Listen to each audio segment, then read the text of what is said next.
better if you do your activities, because then it comes after. So the activities you've decided as part of your homework for today and what you're going to go do after that stage is where you get to a place of basically you've got all this information, themes come out of that information, which then help you write learning objectives. Yeah.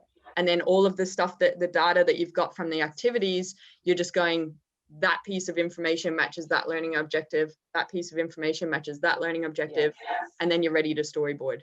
So like we wouldn't have even looked at a person's, an organization's like resources, PowerPoint, policies, procedures at any point, because the stuff that you're going to learn extracts the right information, the need to know.